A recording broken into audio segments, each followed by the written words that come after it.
पूर्णिमा की रात में पृथ्वी के एकमात्र प्राकृतिक उपग्रह चंद्रमा को हमारे बहुत करीबी वस्तु लगता है। हालांकि यह पृथ्वी से लगभग 3,84,400 किलोमीटर दूर स्थित है। क्या आप जानते हैं कि इसी चंद्रमा के लिए ही हमारी पृथ्वी बास योग्य ग्रह बन गई है? चंद्रमा के गुरुत्वाकर्षण बल अर्थात ग्रेविटेशनल फोर्स कारण ही पृथ्वी पर ज्वार भाटा होता है और पृथ्वी पर एक अपेक्षाकृत स्थिर जलवायु बना रहता है।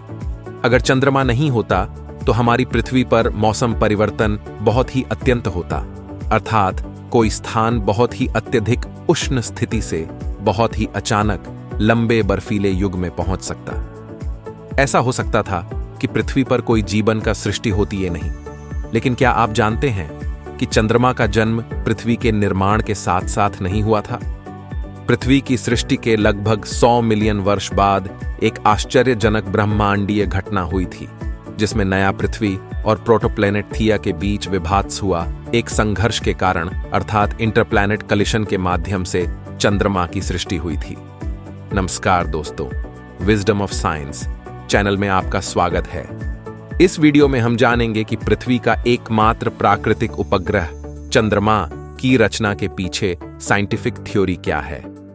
क्या इस थ्योरी के समर्थन में वैज्ञानिकों के पास कोई वैज्ञानिक प्रमाण है? जैसा कि आप सभी जानते हैं, विज्ञान में प्रमाण सबसे महत्वपूर्ण है। चंद्रमा के उत्पत्ति के बारे में वैज्ञानिकों ने अब तक 4 थियरी का प्रस्ताव की है। इनमें है condensation theory, fission theory, capture theory और जायंट इंपैक्ट थियरी। 1877 में फ्रेंच एस्ट्रोनॉट और गणितज्ञ इडोआर रोश ने चंद्रमा निर्माण के लिए पहली थियरी कंडेंसेशन थियरी का प्रस्ताव की। इस थियरी के अनुसार सोलर सिस्टम के प्रारंभिक स्थिति में जब सूर्य के चारों ओर स्थित धूल और गैस क्लाउड से ग्रहमंडली की निर्माण हुई थी, तब एक साथ ही चंद्रमा और पृथ्वी की निर्माण हुई थी। उस समय हमारे सौरमंडल में प्रचुर मात्रा में गैस और धूल क्लाउड था और वैज्ञानिकों ने कहा कि इस समय पर पृथ्वी और चंद्रमा की निर्माण हो सकती है। हालांकि इस सिद्धांत को विज्ञान समुदाय में काफी मान्यता मिली, लेकिन बाद में इस सिद्धांत को लेकर वैज्ञानिकों के मन में कई सवाल उठे। इसके बाद 1878 में चार्ल्स डार्विन के बेटे जॉर्ज हॉवर्ड डार्विन ने चंद्रमा के निर्माण की फिशन थ्योरी को प्रस्ताव किया। इस थ्योरी के अनुसार हमारे सोलर सिस्टम के प्रारंभिक स्थिति में पृथ्वी सूर्य के चारों ओर बहुत उच्च गति से घूम रही थी। इसके परिणाम स्वरूप पृथ्वी का एक हिस्सा पृथ्वी से बाहर निकला और चंद्रमा का निर्माण हुआ। चंद्रमा निर्माण के बाद चंद्रमा और पृथ्वी आपस में ग्रेविटेशनल पुलिंग करने के लिए पृथ्वी की गति धीरे धीरे बहुत कम हो जाती है और पृथ्वी वर्तमान स्थिति में आती है। चंद्रमा निर्माण की तीसरी थ्योरी कैप्चर थ्योरी के अनुसार चंद्रमा हमारे सोलर सिस्टम में कहीं और एक निर्माण हुआ था। फिर यह पृथ्वी के पास से जाने के समय पृथ्वी की ग्रेविटेशनल फोर्स में आबद्ध हो जाता है और पृथ्वी के केंद्र के चारों ओर घूमता रहता है। इन 3 थ्योरियों में से कुछ हिस्से वैज्ञानिक समुदाय में स्वीकृत हो सकते हैं, लेकिन ये सभी कुछ सवालों का ठोस उत्तर नहीं दे सकती। जैसे यदि चंद्रमा पृथ्वी से उत्पन्न हुआ था या एक ही गैस और धूल क्लाउड से उत्पन्न हुआ था, तो चंद्रमा और पृथ्वी के तत्वों में विभिन्नता क्यों है? चंद्रमा और पृथ्वी के भौतिक संरचना में क्यों अंतर है? चंद्रमा और पृथ्वी की घनत्व में क्यों अंतर देखा जा सकता है? 1970 में वैज्ञानिकों ने चंद्रमा सृष्टि के एक नए थ्योरी को पेश किया, जिससे उन सभी अज्ञात प्रश्नों का उत्तर मिला जिनका जवाब अब तक नहीं मिला था। इस थ्योरी को जायंट इंपैक्ट थ्योरी कहा जाता है। इस थ्योरी के अनुसार लगभग 4.5 बिलियन वर्ष पहले, जब हमारे सौरमंडल की आयु केवल कुछ 100 मिलियन वर्ष थी, तब नवीन पृथ्वी और मंगल ग्रह के आकार के थिया नाम की एक प्रोटोप्लैनेट के बीच विनाशकारी संघर्ष हुआ था। इस महाजागतिक घटना को इंटरप्लैनेटरी कलिजन कहा जाता है। इस संघर्ष का प्रभाव उस एस्टेरॉयड के प्रभाव से लगभग 1010 लाख गुना अधिक था, जिसने सभी डायनासोरों को मार डाला था। इस संघर्ष के परिणाम में प्रोटोप्लैनेट थिया संपूर्णतः नष्ट हो गया और पृथ्वी की ऊपरी मेंटल भी नष्ट हो गई, जिससे बड़ी मात्रा में ध्वंसावशेष पृथ्वी की कक्षा में घूमता रहा। समय के साथ जमा होने वाली ध्वंसावशेष ने चंद्रमा की उत्पत्ति की। वैज्ञानिक मानते हैं कि पृथ्वी और थिया के संघर्ष के बाद प्रायः कुछ हजार वर्ष लगे थे चंद्रमा की पूर्ण संरचना होने में।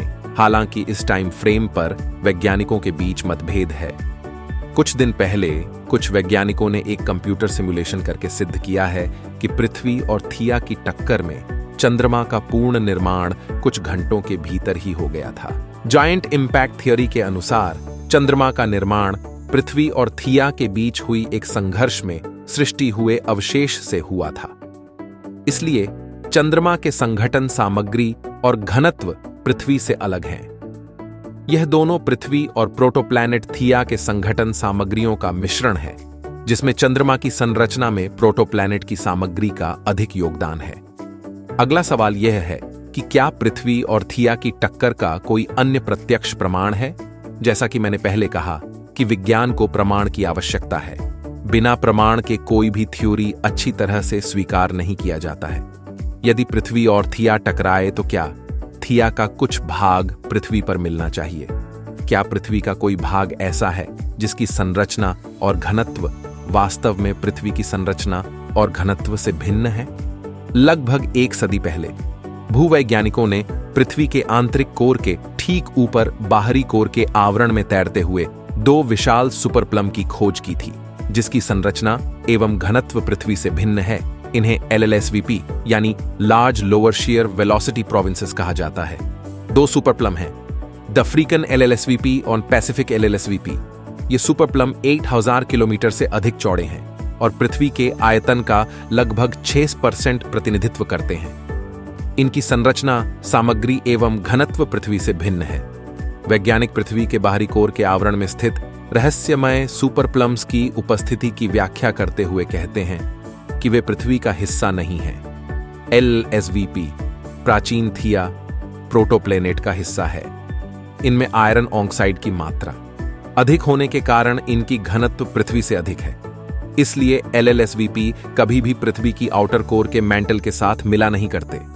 चंद्रमा से लाए गए सैंपलों की आइसोटोप टेस्ट से पाया गया रिजल्ट यह दिखाता है कि चंद्रमा की सैंपलों के साथ LLSVP के आयरन ऑक्साइड के संघनन में काफी समानता है।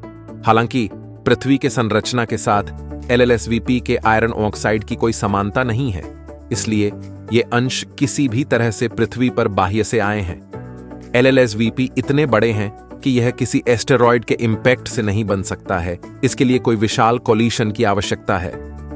LLSVP सीधे साबित करते हैं कि 4.5 अरब वर्ष पहले नए पृथ्वी और प्रोटोप्लैनेट थिया के बीच एक कोलिशन हुआ था और इस कोलिशन के परिणाम स्वरूप चंद्रमा उत्पन्न हुआ था। आपको लग सकता है कि 2 प्लैनेट्स के बीच कोलिशन कैसे संभव है? वैज्ञानिकों ने हमारे सौरमंडल के बाहर एक सौरमंडल में इस प्रकार का एक इंटरप्लैनेट कोलिशन का अनुसंधान किया है। कहानी में वापस आते हैं। चंद्रमा पृथ्वी और थिया के बीच कोलिशन के परिणाम स्वरूप बना था। यह चंद्रमा के निर्माण का सर्वाधिक स्वीकृत थ्योरी है। इसका मतलब है कि चंद्रमा को बनाने के लिए पृथ्वी ने कितनी मेहनत, बाधाएं और संघर्षों का सामना किया है। इस वीडियो में हम आप सभी को यहीं विदाया देते हैं। सभी स्वस्थ और खुश रहें। और अगर मेरी वीडियोस आपको वैज्ञानिक और सूचनात्मक लगती हैं तो कृपया चैनल को सब्सक्राइब करना न भूलें। धन्यवाद।